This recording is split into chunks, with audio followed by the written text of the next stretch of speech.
đó là nhà cô nó khoa nhà cô này cô quả đó nhà cô này là bố này cô khoa và đó ta đồ on nó ta chia thì đó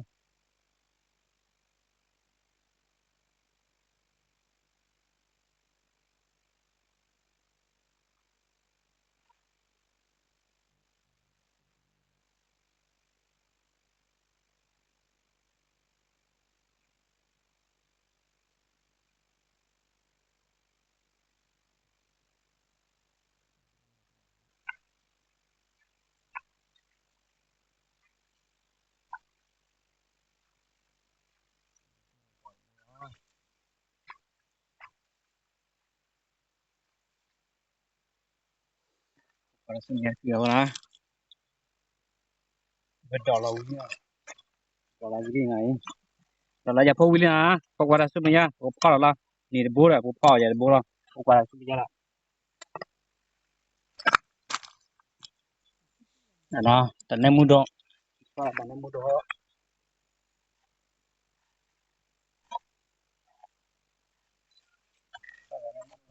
tận nem mua đồ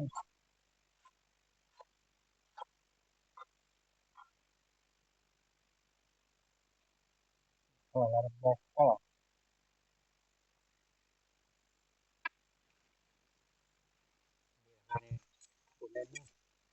cô nem mua đồ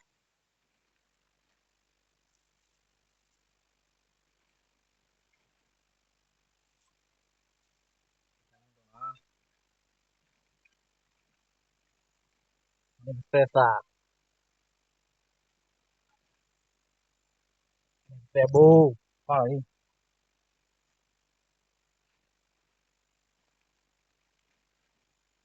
mà đem mà đem jauh ai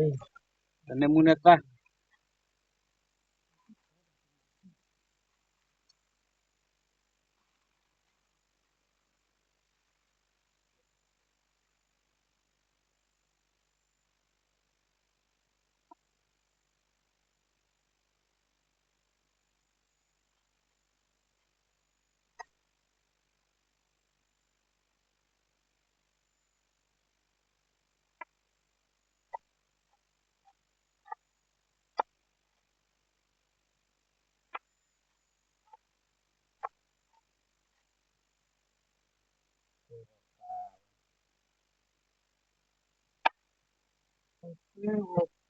Quê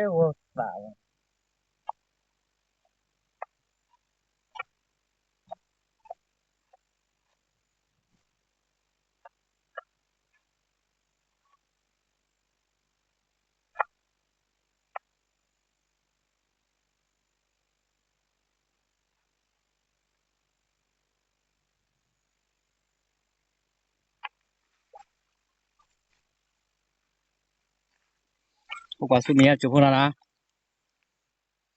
quê này quê là khó là đi quê bốn lượt luôn này có đi nè bữa có phao là đã qua đây nó lấy đem mìnhจะclick lo là một cái phải một cái phát đó mình tôm đua tôm mà ya lo bele li lo bele li bele nó thì là toàn là cái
tôi đã có lên luôn có quả sự mình chơi bữa na nem mua lại lại là thế nào pepa nem mua lại đi có quả na sự mình ra chịu bữa nữa là nhà cô quả là đi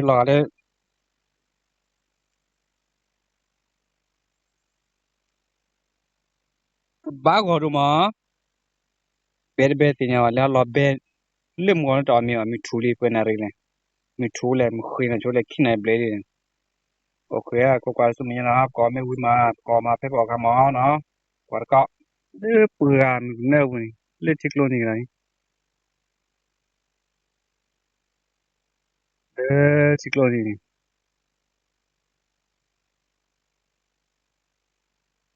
bé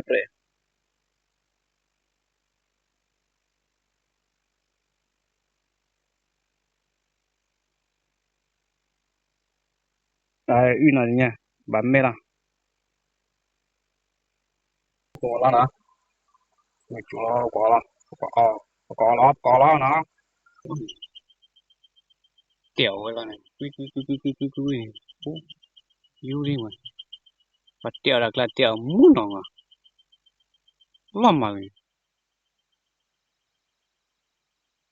mà muốn nó nào là chán à nhảm tay liền nhau lắm mà anh em có là nó nói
ui đi mà vậy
coi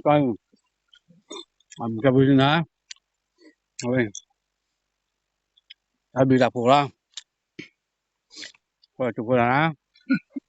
ở đây cái thay à thì đi lấy đi cái quen đi bộ rồi ok cái lấy bao ya quên là có qua là sum ya cứ đã bị đạp phụ mani ở cái bữa đi bữa đó mà xíu bà đâm hà bà nè đã bị đạp phụ ra có qua sum ya là quay đi lo bên mà ở đây lo cái bao cái tiềnนี่เจ้าไอ้ก่อสุริก่อล่ามาดิชั่วโมงบ่าวก็ดูจะพูดนะด้วยไปต่อนะข้อกว่าซะตะแควกบาดอย่างนี้บ่าวดูเมียก็ดูกว่าละที่จะต่อนะมีแต่เอาดิเอาดิเอาดิเช่นนั้นเลยที่ผู้คน